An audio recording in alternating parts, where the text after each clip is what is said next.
Hello friends, welcome to करगी classes. Date आज की 10 दिसंबर 2020 और देख लेते हैं इंपॉर्टेंट न्यूज़ और एक्सप्लेन पेज से इंपॉर्टेंट आर्टिकल्स जो आज हम देखेंगे हमारी एग्जाम पॉइंट ऑफ व्यू से।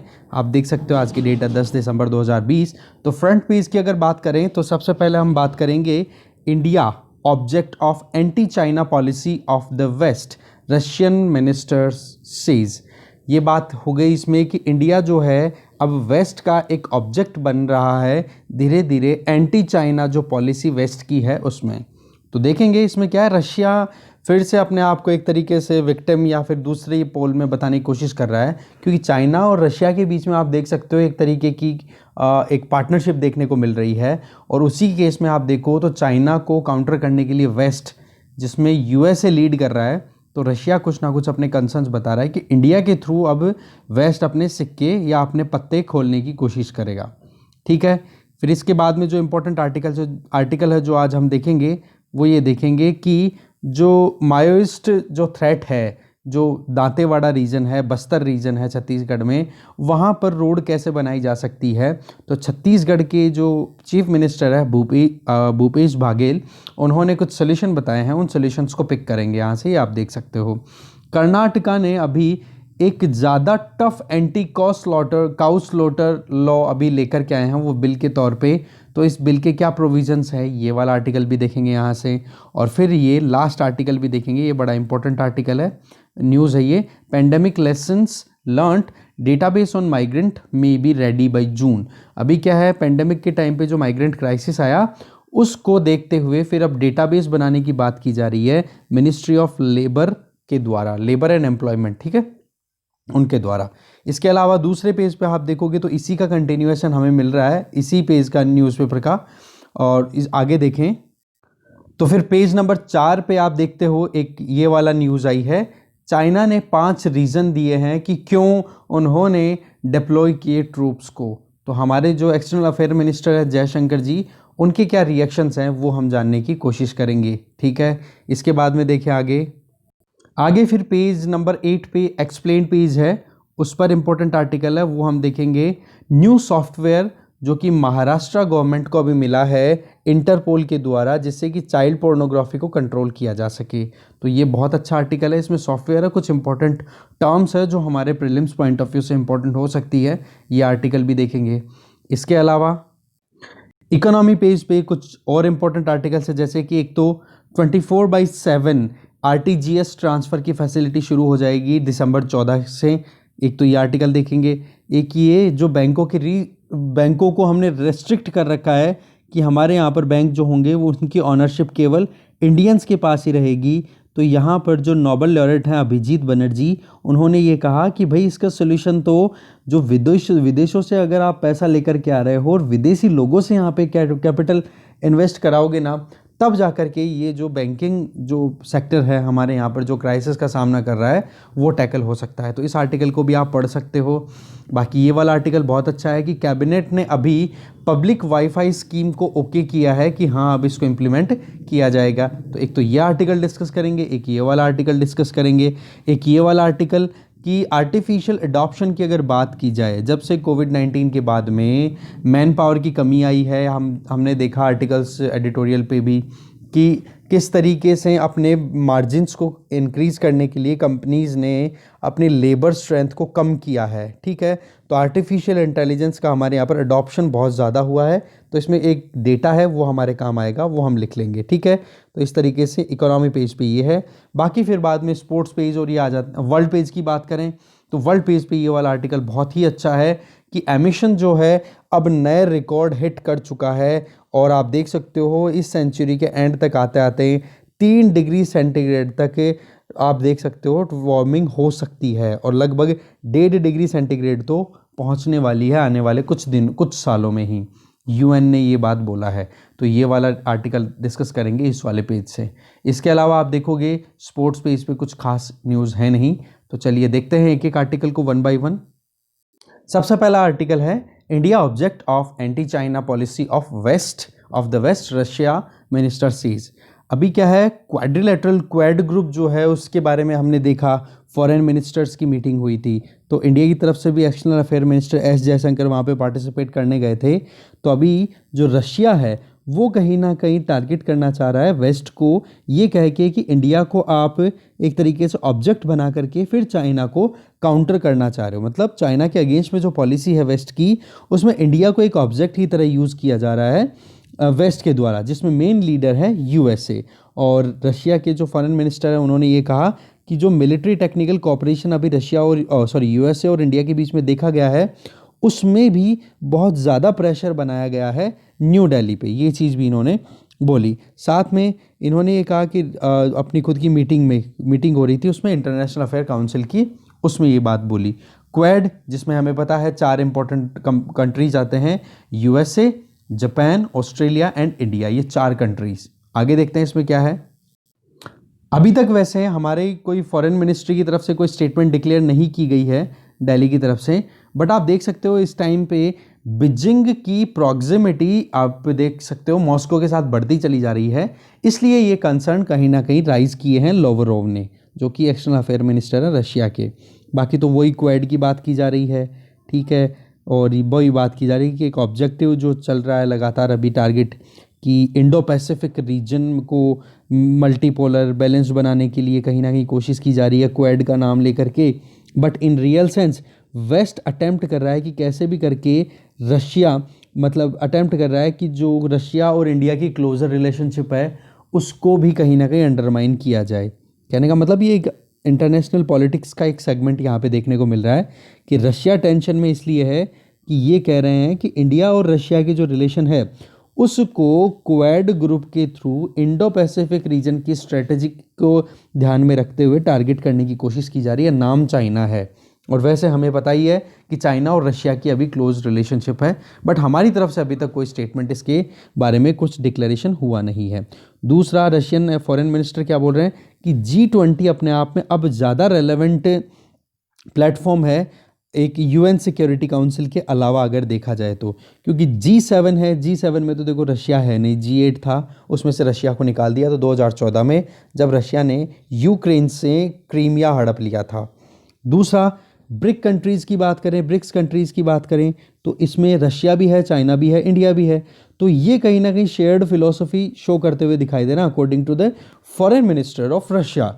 साथ में ये बोल रहे हैं कि ब्रिक्स की जो आइडियोलॉजी पे चलने वाले G7 के जो कंट्रीज़ हैं, जिन और G7 के मतलब ब्रिक्स आइडियोलॉजी पे चलने वाले कंट्रीज़ जो कि G7 में नहीं है, जैसे कि आप देखोगे Saudi Arabia, Mexico, Argentina, Indonesia, Egypt, ये G20 में भी हैं। तो बोले कि ये कैसे भी करके ये लोग अब साथ में आने की कोशिश कर रहे हैं और एक इंटरनेशनल लीगल स्ट्रक्चर के ऊपर काम करना चाह रहे हैं। तो G20 अपने आप में ज़्यादा रेलेवेंट बता रहे हैं रशियन फॉरेन मिनिस्टर, ना तो G7 इतना ज़्यादा बता रहे हैं ना कोई और ग्रुप। ब्रिक्स का बता रहे हैं तो ब्रिक्स का यहाँ पर आइडियोलॉजिकल एक लाइन खींचना चाह रहे हैं, ठीक है। तो और वही चीज़ बता रहे हैं, बोला कि वेस्ट कोशिश कर रहा है कि फिर से एक यूनिपोलर वर्ल्ड स्टैब्लिश किया जाए जिसमें लीड करे यूएसए, ठीक है, और रशिया को आइसोलेट करे और पनिश करे अगर कुछ भी गड़बड़ हो तो। ये कहीं ना कहीं रशियन कंसर्न्स हमें ज़्यादा देखने को मिल रहे हैं। नेक्स्ट आर्टिकल देखते हैं। नेक्स्ट आर्टिकल है Karnataka brings tougher anti cow slaughter law widen definition को और वाइड कर दिया है कि काउ स्लॉटर किसको कंसिडर करेंगे, और जो अब कानून आया है वो और भी ज़्यादा कड़ा है कि गायों की जो स्लॉटिंग होती है, उनको काटा जाता है, उसके खिलाफ। कर्नाटका में अभी बीजेपी की गवर्नमेंट चल रही है, तो आप देखोगे इसमें भी कांग्रेस और जेडीएस जो अपोजिशन में बैठे हैं उन्होंने वॉकआउट किया और ये कहा कि जिस तरीके से बिल को पास करवाया जा रहा है वो बिना डिबेट के कराया जा रहा है, तो डेमोक्रेटिक मेथड नहीं है। और इस बिल का नाम क्या है? Karnataka prevention of slaughter and preservation of cattle bill 2020। इस बिल में एनविसाज किया हुआ है कि कैटल स्लॉटर को रोका जाए और स्ट्रिंजेंट पनिशमेंट दी जाए कोई भी ऑफेंडर अगर आता है पकड़ में तो, ठीक है। इसमें आप देखोगे 2010 में एक बिल था, ठीक है, उस बिल के वर्जन को थोड़ा और ज़्यादा स्ट्रिक्ट कर दिया। 2010 का जो बिल था ना, उसको तो क्या है, कांग्रेस गवर्नमेंट के टाइम पे फिर गवर्नर की असेंट नहीं मिल पाई थी, तो वो बिल वहीं की वहीं रुक गया था। फिर कांग्रेस गवर्नमेंट ने दोबारा से ये बिल पारित करवाया, मतलब जो 1964 का जो बिल था उसको थोड़ा सा आप कह सकते हो रिलैक्स करने की कोशिश की, लेस स्ट्रिंजेंट बनाया। Karnataka prevention of cow slaughter and preservation animal act 1964 ये चल रहा है अभी करंटली। तो 1964 का जो बिल है, जो अभी करंटली एक्ट है, वो कानून तो क्या कहता है कि किसी भी तरीके से कोई गाय या फिर शी बफेलो के किसी काफ को, काफ का मतलब उसके बछड़े को, ठीक है, भैंस के बछड़े को, तो उसको कोई उनकी किलिंग अलाउ नहीं होगी। स्लॉटर अलाउ किया जाएगा एक तो बुलक पे मतलब बैल पे, या फिर बफेलो मेल जो है, मेल बफेलो है उस पे, या फिर फीमेल पे, जिसको सर्टिफाई कर दिया जाए एक कंपिटेंट अथॉरिटी के द्वारा कि उस बफेलो की एज क्या है 12 साल से ज़्यादा, ठीक है, उस फीमेल की बफेलो की एज क्या है 12 साल से ज़्यादा। तो ये इस तरीके से आप देख सकते हो, ये प्रोविज़न 1962 के थे। पर अभी जो 2020 का जो बिल आया है उसमें हम देखें प्रोविजंस और भी ज़्यादा स्ट्रिंजेंट हैं। इस बिल में अगर देखें तो कैटल डेजिग्नेट किया गया है काऊ, काफ, काफ ऑफ काऊ और बुल, और साथ में बुलक को भी और शी बफेलो को भी। तो इतने जनों को तो काऊ के मतलब कैटल कंसिडर किया गया है, और साथ में इनके स्लॉटर को बैन किया गया है। तो ये अपने आप में देख सकते हो डेफिनेशन कितनी ब्रॉड हो चुकी है। केवल एग्जाम्पशन क्या दिया गया है 2020 के बिल में कि बफेलोज जिनकी एज 13 साल से ज़्यादा है, और ये जो 13 साल की एज है ये सर्टिफाई की गई हो किसी कंपिटेंट अथॉरिटी के द्वारा, नंबर 1, उसका स्लॉटिंग अलाउड है। दूसरा, वो कैटल जिन पर मेडिकल रिसर्च हो रही हो उनको अलाउ किया गया है कि हाँ उनकी किलिंग कर सकते हो आप। दूसरा, इसके अलावा जो कैटल है जिनको ये सर्टिफाई कर दिया स्लॉटर हाउस, स्लॉटर के लिए सर्टिफाई किया हुआ है कि मान लो कोई अगर बीमारी को फैलने से हमें रोकना है, जैसे आपने अभी अफ्रीकन स्वाइन फ्लू का नाम सुना होगा, तो उसको रोकने के लिए क्या किया गया था, पिग्स की मास किलिंग की गई थी, चाइना में भी और असम में भी की गई थी। तो इस तरीके से यहाँ पर भी ये अगर किसी बीमारी को फैलने से रोकना है, किसी वेटरनरियन ने अलाउ कर दिया कि हाँ भाई मारना पड़ेगा तो ठीक है, और कोई कैटल अगर बहुत ही ज़्यादा बीमार है तो उनकी किलिंग करो। बाकी आप नॉर्मल कंडीशंस में इस जो कैटल के डेफिनेशन में इंक्लूड किया गया है इनकी किसी किलिंग नहीं की जाएगी। 1964 में जैसा था 2010 के लॉ में भी आप देखोगे, और नया जो लॉ अभी स्टेट असेंबली ने पास किया है तो वहाँ पर आप देखोगे तो कॉग्निजेबल ऑफेंस बताया गया है काउ स्लॉटर को। कॉग्निजेबल ऑफेंस का मतलब हो गया कि कोर्ट से बिना कोई वारंट लिए भी अक्यूज्ड को अरेस्ट किया जा सकता है। याद रखना, कॉग्निजेबल ऑफेंस बिना वारंट के अरेस्ट करना। और पनिशमेंट भी आप देखोगे तो अभी इंक्रीज कर दी गई है, 3 साल को बढ़ा करके 7 साल कर दिया, और फाइन 50,000 से बढ़ा करके 5 लाख कर दिया। ठीक है, 2010 के बिल के अंदर आप देखोगे तो उसमें जो प्रिस्क्राइब्ड पनिशमेंट थी वो थी 1 से 7 साल तक की, जबकि आप देखोगे फाइन 25,000 से 1 लाख तक का ही था। 1964 का जो था उसमें 6 महीने का इम्प्रिजनमेंट और 1,000 रुपये तक का फाइन था। बट अभी जो नया बिल आया है इसमें आप देखोगे इम्प्रिजनमेंट कर दिया गया है 3 से 5 साल का, और 50,000 से 5 लाख तक का फाइन लगाना शुरू कर दिया है। और बिल जब लाया गया तो ये कहा गया कि एक स्ट्रिंजेंट पनिशमेंट दी जाएगी। जो प्रभु चौहान है, मिनिस्टर हैं एनिमल हस्बेंड्री के कर्नाटका के, उन्होंने कहा स्ट्रिंजेंट पनिशमेंट दिया जाएगा, और अगर किसी को पकड़ लिया मतलब किसी भी तरीके से सीजर किया जाएगा, कोई भी वेसल में अगर कोई लेकर के जा रहे हैं, कहीं पर भी किसी का ट्रांसपोर्टेशन हो रहा है कैटल का। तो दूसरा, जो 1964 का लॉ है उसने भी तो प्रोहिबिट किया था ना, टारगेट किया था प्रिजर्व करना, और ब्रीड्स ऑफ द कैटल उनको इम्प्रूव भी करना, ये भी एक टारगेट था। और दूसरा हम देखते हैं आर्टिकल 48 में हमारे जो डीपीएसपी है उसमें कैटल्स की ब्रीड को इम्प्रूव करना, और उनकी एक तरीके से एग्रीकल्चर के साथ साथ में एनिमल हस्बेंड्री को भी ऑर्गेनाइज्ड वे में कंडक्ट करवाना। ठीक है, जिसमें आप इसी चीज़ को कवर करने के लिए comprehensive legislation back to back लाए गए हैं। ठीक है, इसके अलावा हम देखिए कांग्रेस जेडीएस, ये पॉलिटिकल पर्सपेक्टिव आ गया, ज़्यादा कुछ खास है नहीं, मेन चीज़ यही थी। नेक्स्ट आर्टिकल देखते हैं। नेक्स्ट आर्टिकल है विद माओइस्ट थ्रेट स्टालिंग की road works Baghel has a solution.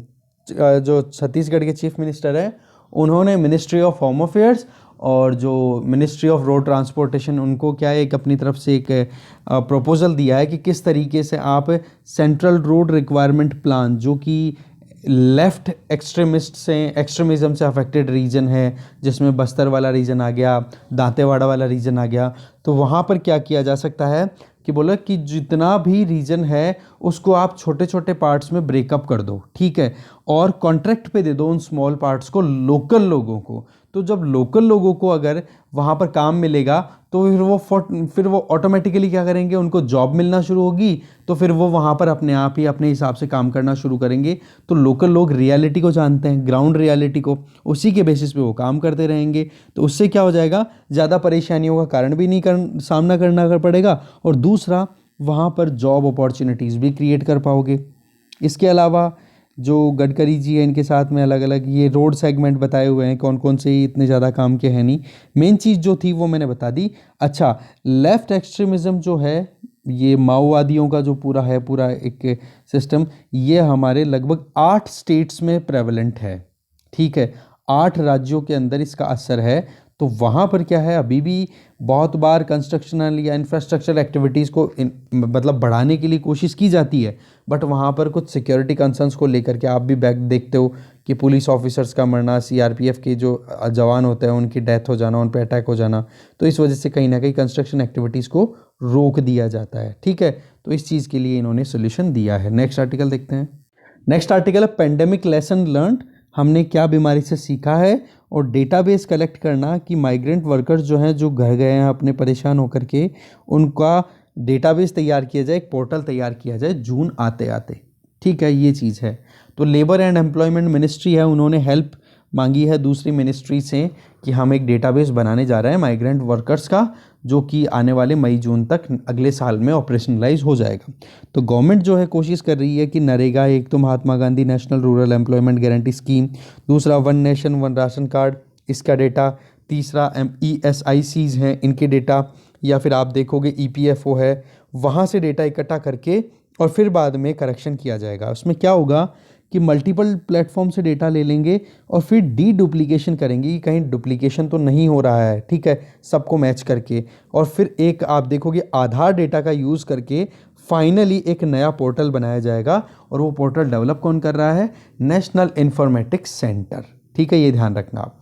इसमें जो गिग वर्कर्स होते हैं या फिर प्लेटफॉर्म वर्कर्स होते हैं, गिग वर्कर का मतलब कि काम करने के लिए टेम्परेरीली जो लोग जाते हैं, ठेके पे जो जाते हैं, उनकी बात की जा रही है, या फिर किसी पर्टिकुलर प्लेटफॉर्म पे काम करने वाले जो वर्कर्स हैं, या फिर अनऑर्गेनाइज सेक्टर में काम करने वाले वर्कर्स हैं, उनको सेपरेटली इस डेटाबेस में ऐड किया जाएगा और फिर डेटा बनाया जाएगा, ठीक है। इसके लिए सैंक्शन भी अवेल करा दिया गया और फंड्स भी अब अवेलेबल हो चुके हैं, तब जाके अब इसमें काम किया जाएगा।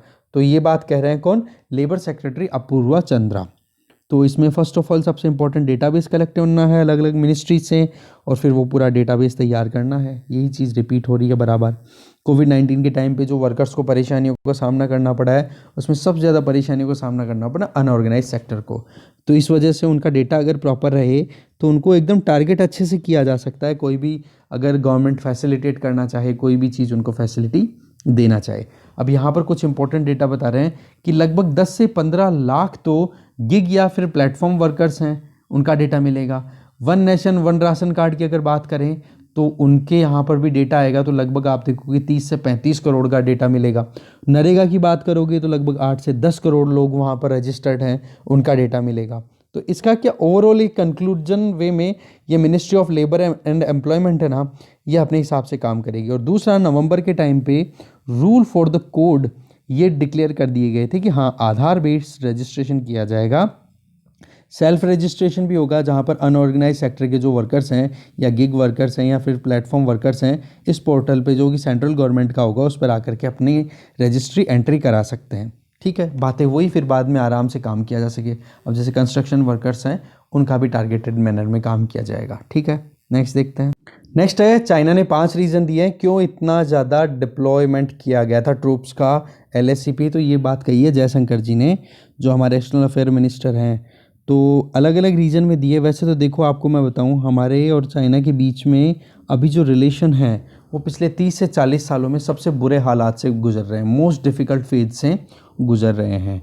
दूसरा, इसकी वजह क्या है, 1988 के बाद में अब तक हमने बहुत सारे एग्रीमेंट साइन किए हैं, और उन एग्रीमेंट्स में एक चीज़ बड़ी बार बार खोली गई है कि कोई भी कंट्री, कोई भी साइड जो है ना, वो मतलब एलएसी के दोनों तरफ पीस को और ट्रैंक्विलिटी को मेंटेन रखने के लिए कोशिश करेगा, और कोई भी एक तरफ से अपनी लार्ज फोर्सेस को वहाँ पे डिप्लॉय नहीं करेगा 1993 के बाद में जो जितने भी एग्रीमेंट हुए हैं उनमें।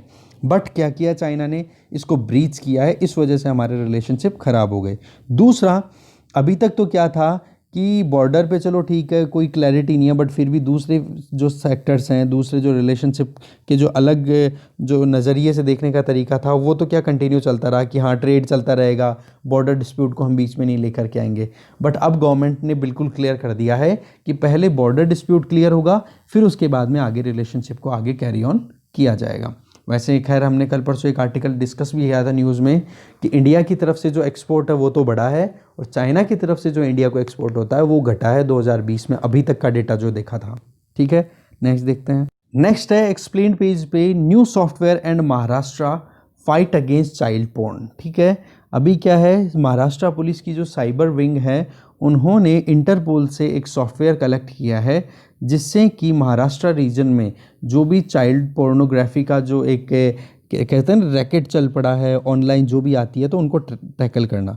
तो महाराष्ट्र पुलिस के 12 ऑफिसर्स को इसमें ट्रेनिंग मिली है कि किस तरीके से फाइट किया जा सकता है इस मेनेस को। साउथ एशिया में पर्टिकुलरली इंटरपोल की जो ब्रांच है उन्होंने इनको ट्रेनिंग प्रोवाइड की है। अब नया सॉफ्टवेयर जो है वो आप देखोगे अपने आप में टूल्स अवेल कराता है, जो कि आप जो भी कोई इमेज हो या फिर कोई भी वीडियो हो उसमें ये देखते हैं कि न्यूडिटी कितनी ज़्यादा है, मतलब नंगापन कितना दिखाया जा रहा है, बिना कपड़े के कितना है कोई भी इंडिविजुअल उस फोटो में, पहली चीज़।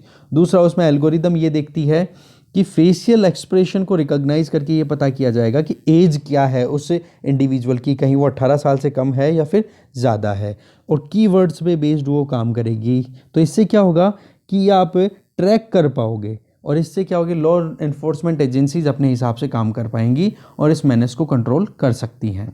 सॉफ्टवेयर है जिसमें आप देख सकते हो क्रॉलर है इसमें, ठीक है, सॉफ्टवेयर अ क्रॉलर, जिसमें स्कैन करेगा इंटरनेट पे जो भी इमेजेस अवेलेबल है, वीडियोज़ है, टेक्स्ट हैं, और देखेगा कि टारगेटेड मीडिया पे कि हाँ कौन से प्लेटफॉर्म पर है, और फिर ये चेक किया जाएगी कि और कौन कौन से प्लेटफॉर्म्स पर वो है। ठीक है, तो इस तरीके से ये सॉफ्टवेयर काम करेगा।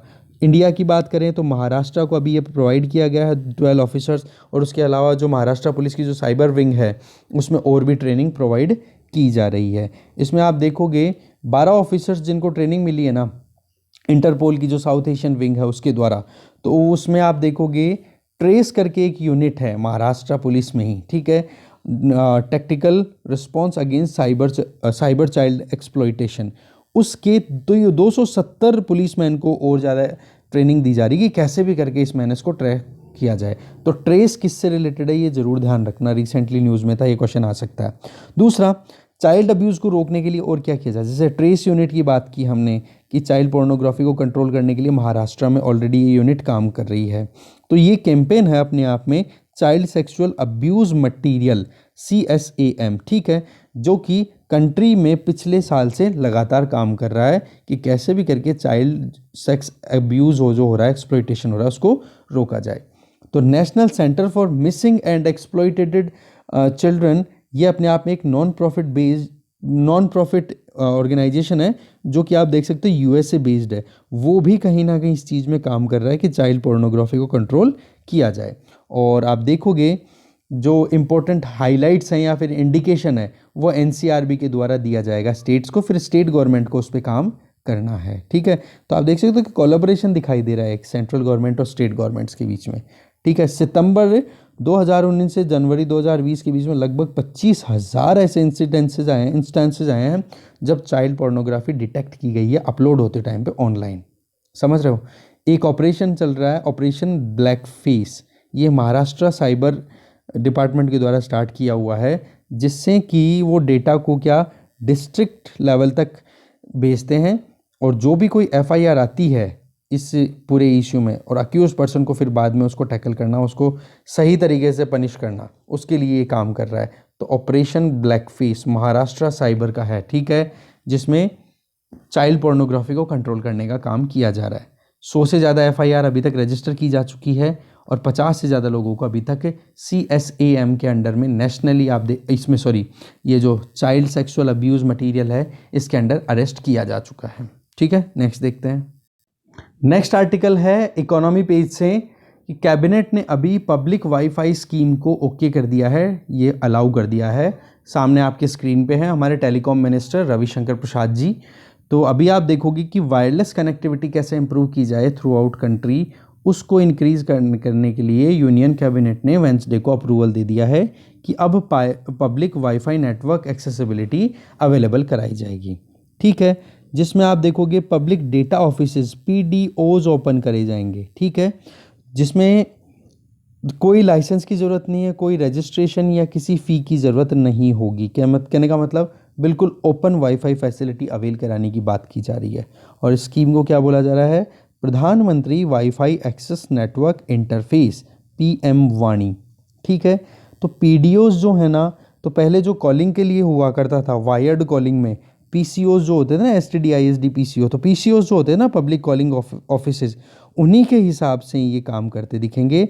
और इसके लिए आप देखते हो जो कॉमन सर्विस सेंटर्स होते हैं गाँव में या फिर कोई भी टाउन, स्मॉल टाउन्स में, ग्राम पंचायत में, विलेज में, वहाँ पर ये फैसिलिटी अवेल कराई जाएगी। तो PDOs जो है ना, वो या तो आपको इंटरनेट प्रोवाइड करेंगे अपने हिसाब से खुद से, या फिर वहाँ पर कोई टेलीकॉम सर्विस प्रोवाइडर जो होगा वो अपना वहाँ पर टावर इंस्टॉल कर देगा या फैसिलिटी अवेल कराएगा। तो ये चीज़ आप देखोगे तो ये अपने आप में वायरलेस कनेक्टिविटी को वाकई में इम्प्रूव करेगी। ठीक है, अगर इनको देखें PDOs को, जो पब्लिक डेटा ऑफिसेज हैं, तो यहाँ पर आप देखोगे तो PDO एग्रीगेटर भी होंगे और फिर PDO के लिए जो एक अथॉराइजेशन लेवल भी होगा। कहने का मतलब ओवरऑल 3 लेयर ये अपने आप में सिस्टम होगा, जहाँ पर आपको एक एप्लीकेशन प्ले स्टोर या फिर एप्पल स्टोर से डाउनलोड करनी है और उस एप्लीकेशन के बेसिस पे आप थ्रू आउट इंडिया कहीं पर भी जाकर के वाईफाई एक्सेस कर सकते हो बिना कोई रजिस्ट्रेशन को चेंज किए। तो आप देख सकते हो ये सिंगल ऐप है, वो ही काम कर जाएगी, जो कि PDO से अक्रॉस द कंट्री आपको कनेक्ट करके रखेगी। ठीक है, इसके अलावा लाइसेंस की ज़रूरत नहीं है, सिंपल रजिस्ट्रेशन प्रोसेस रहेगा, कुछ ज़्यादा मुश्किल वाली चीज़ नहीं है। और इसमें बताया जा रहा है कि अप्रूवल के लिए आपको 7 दिन का टाइम दिया जाता है। ठीक है, 7 डेज़ का आपने एप्लीकेशन रजिस्टर की, 7 दिन का टाइम। और अप्रूवल अगर नहीं मिलता है तो इसका मतलब हो गया डिपार्टमेंट ऑफ टेलीकम्युनिकेशन की तरफ से वो एक्सेप्ट कर लिया गया है, रिजेक्ट नहीं किया गया। अप्रूवल ना भी मिले मान लो स्टेटस में, तो वो एक्सेप्ट कर लिया जाता है, कहने का मतलब। तो इसके में क्या हो गया, ये तो बिल्कुल ही एक प्रमोशन है फ्री वाईफाई कनेक्टिविटी प्रोवाइड करना। इसके लिए आप देखोगे जो आइडिया है ये PDO का, ये आइडिया दिया था देखो telecom regulatory authority of India try ने 2017 में। फिर 6 महीने बाद में एक पायलट प्रोजेक्ट भी शुरू किया गया था, जिसमें फेसबुक के साथ मिलकर के गवर्नमेंट की जो C.DOT है इन्होंने पार्टिसिपेट किया था। और जहाँ पर PCOs थे वहाँ पर ही जहाँ से PCO काम करते हैं फ़ोन में, उसी तरीके से PDOs को भी अलाउ किया गया। और इसी को फिर बाद में आगे एक्सपेंड करने का प्लान हो गया है प्रधानमंत्री वाणी स्कीम के अंडर में। ठीक है, इसमें आप देख सकते हो इंटरनेट प्लान्स भी अवेलेबल करा दिए जाएंगे। ठीक है, 2 रुपये से लेके 20 रुपये तक के, तो जितनी ज़रूरत हो उतना आप खरीदो और डेटा यूज़ करो। इसमें हाई स्पीड डेटा अवेलेबल कराया जाएगा, ब्रॉडबैंड कनेक्टिविटी है वो फैसिलिटेट की जाएगी, रिमोट एरियाज़ में वाईफाई फैसिलिटी अवेलेबल कराई जाएगी। तो इससे आप हम अगर मेजर इकोनॉमीज़ की बात करें तो वहाँ पर 50 से 70% जो लोग हैं, जितना टाइम वो इंटरनेट पे बिताते हैं, जितना टाइम इंटरनेट पे बिताते हैं डेवलप्ड कंट्रीज़ में, मेजर इकोनॉमीज़ में, उसका 50 से 70% टाइम वो वाईफाई के थ्रू स्पेंड करते हैं। जबकि इंडिया में वाईफाई का यूज़ कितना है, केवल 10%। तो हमें वाईफाई टेक्नोलॉजी को ज़्यादा से ज़्यादा डिलीवरेबल बनाना है। ठीक है, इसी चीज़ के लिए आप देख सकते हो 100 million public wifi hotspots create किए जाएंगे कंट्री वाइड 2023 आते आते। तो ये टारगेट्स आप ज़रूर देख लेना। ठीक है, 100 million public wifi hotspots country wide 2023 आते आते। ठीक है, रेस्ट्रिक्टिंग बैंकिंग वाला हमने देख ही लिया कि भाई फॉरेनर्स को अलाउ करो, नहीं ऐसे तो प्रॉब्लम हो जाएगी। फिर इंपॉर्टेंट आर्टिकल है इकोनॉमी पेज पे ये वाला, 24/7 RTGS ट्रांसफ़र अब अलाउ कर दिया जाएगा। शुरुआत देखो 24/7 की हुई थी नेफ्ट से, जो नेशनल इलेक्ट्रॉनिक फ़ंड ट्रांसफ़र था उससे। फिर उसकी शुरुआत हुई थी मतलब बहुत टाइम, मतलब इसके बाद में आप देखो आईएमपीएस को भी कर दिया और अभी आप देख सकते हो आरटीजीएस को भी अलाउ कर दिया। आरटीजीएस की फुल फॉर्म क्या होती है? Real time gross settlement system. Okay, अब आरटीजीएस की शुरुआत कब हुई थी? 2004 में इसकी सॉफ्ट लॉन्चिंग हुई थी, जिसमें केवल शुरुआत में 4 बैंक थे। और आज देखोगे आरटीजीएस की जो एप्लीकेशन है उसका यूज़ कितना होता है? 237 पार्टिसिपेंट बैंक्स हैं उसमें। और एवरेज टिकट अगर देखें, ट्रांजैक्शन जो होता है, तो नवंबर 2020 में आरटीजीएस के थ्रू लगभग 57.96 लाख रुपीस का ट्रांजैक्शन एवरेज हुआ है। और टोटल फिगर आप देखोगे, ठीक है, डेली बेसिस पे, तो इसमें कितना बता रहे हैं? प्रेजेंटली लगभग 6.35 लाख ट्रांजैक्शन डेली होते हैं, ठीक है, जिनकी वैल्यू आप देखोगे 4.17 लाख करोड़। समझ गए? तो फिगर अपने आप में बहुत ज़्यादा आरटीजीएस का। ओके, तो ये अपने आप में एक इम्पॉर्टेंट, एक ब्रॉडर पर्सपेक्टिव मिलेगा और एनी टाइम ट्रांसफ़र कर सकते हो पैसा, ये फैसिलिटी हो जाएगी। फिर बात आ जाती है rise in artificial adoption in India higher than many major economies, कि जो भी बड़ी इकोनॉमीज़ है इसका डेटा है वो काम का है। हम यहाँ से पिक कर सकते हैं कि हमारे यहाँ पर जो टेक्नोलॉजिकल पेनिट्रेशन है वो कितना ज़्यादा हो गया है। इंडिया में आर्टिफिशियल इंटेलिजेंस को अडॉप्ट किया गया है पिछले टाइम में 45% तक इंक्रीज़ हुआ है, जबकि यूएसए में देखोगे तो 35%, यूके में देखोगे 23%, जापान में 28%। तो इससे हमें क्या क्लियर होता है कि हमारे जो एंटरप्राइजेज है ना, वो ज़्यादा से ज़्यादा आप देख सकते हो रिलाई कर रहे हैं आर्टिफिशियल इंटेलिजेंस में। और उसमें मेन जो रीज़न है वो है कोविड-19 की वजह से। ठीक है, बाकी एक बार इस आर्टिकल पे आप रीडिंग मार सकते हो, मेन चीज़ मैंने बता दी। नेक्स्ट पेज पे देखते हैं इंपॉर्टेंट आर्टिकल। ये वाला आर्टिकल है द वर्ल्ड पेज से, emission hit new record, world on track for 3 degree warming, UN बोल रहा है। क्योंकि हमारा टारगेट क्या था पेरिस अकॉर्ड के अकॉर्डिंग कि भाई 2 डिग्री के अंदर अंदर हमें रोकना है, बट अभी ग्लोबल टेम्परेचर देखिए तो 3 डिग्री सेंटीग्रेड तक इंक्रीज़ होता हुआ दिखाई दे रहा है, यूएन के एक्सपर्ट्स का कहना है। बोला अब इसको रोका कैसे जाए, तो इसका एक ऑप्शन है, बोले ग्रीन रिकवरी की लगाई जाए, ज़्यादा से ज़्यादा प्लांटेशन। अब ग्रीन रिकवरी में हमें ज़्यादा ध्यान किस पे देना पड़ेगा? एक तो आप जीरो एमिशन वाली जो टेक्नोलॉजी है उसमें इन्वेस्टमेंट करो, इंफ्रास्ट्रक्चर इस तरीके से करो जहाँ पर एमिशन मिनिमम हो, फॉसिल फ्यूल पे जो सब्सिडी दी जाती है उसको कम करो, और जो कोल बेस्ड पावर प्लांट है उनको बंद करो। इसके अलावा हमें प्रमोट करना चाहिए नेचर बेस्ड सॉल्यूशंस को। ठीक है, यूएन ने कहा कि अगर इन सब पे ये काम कर लिया जाता है तो हम 25% तक एमिशंस को रिड्यूस कर देंगे, और इसका असर आपको क्या मिलेगा कि 2 डिग्री सेंटीग्रेड जो हमारा टारगेट है उसको अचीव करने का जो टारगेट है, अगर उसमें 100 काम करने हैं तो उसमें 66% काम तो केवल ये काम करके ही आप अचीव कर लोगे। कहने का मतलब ये बहुत ज़्यादा इंपॉर्टेंट है, ये वाले सोल्यूशन आप लिख लो इनको। ठीक है, ग्रीन रिकवरी इन्वॉल्व कर रहे हैं इसमें, देखें तो इन्वेस्टमेंट किया जाए जीरो एमिशन वाले टेक्नोलॉजी में, लाइक दैट। फिर अब आर्टिकल को देखते हैं, ये तो देखो एक मेन चीज़ थी। अब इसके अलावा जो मेन चीज़ बताई जा रही है, देखो ग्रीन हाउस गैस एमिशन है वो पिछले साल बहुत ही ज़्यादा हाई लेवल पे पहुंच गई है, 3 डिग्री सेंटीग्रेड तक टेम्परेचर राइज होने का पूरा डर है, और यूनाइटेड नेशन की ये रिपोर्ट है। तो रिपोर्ट इसमें क्या है, किसने दी है? यूनाइटेड नेशन एनवायरनमेंट प्रोग्राम में। और साफ साफ ये कहा है कि हम एक्सट्रीम क्लाइमेट चेंज के इवेंट्स जो हैं वो लगातार देख भी रहे हैं, जिसमें आर्कटिक रीजन की जो बर्फ़ है उसका मेल्ट होना, साइबेरिया और यूएस में, या फिर वेस्टर्न यूरोप की आप बात करो तो हीट वेव का आना। ठीक है, रिसर्चर्स जो हैं जो कि European Copernicus climate change service के हैं, उनको ये कहना है कि 2 नवंबर जो है अभी जो रिसेंटली 2020 का गया है, ये वन ऑफ द हॉटेस्ट मतलब वार्मेस्ट मंथ कंसिडर किया गया है, नवंबर अगर पिछले सालों को कंपेयर किया जाए तो। ईयर 2020 है, ये भी अपने आप में वार्मेस्ट ईयर के रिकॉर्ड में लगातार बढ़ता चला जा रहा है। और इसमें आप देखोगे वाइल्ड फायर का होना, स्टॉर्म्स, ड्रॉट, ये लगातार अपने आप में अपना जो बुरा रूप है ये लगातार दिखाए जा रहे हैं।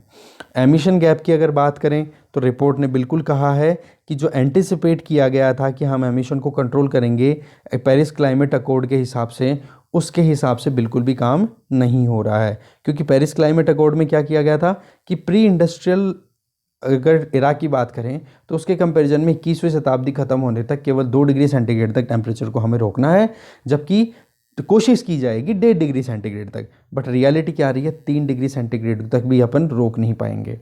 ठीक है, आज एमिशन की बात करें तो एवरेज 2010 के बाद में हर साल 1.4% का इंक्रीमेंट ही देखा जा रहा है।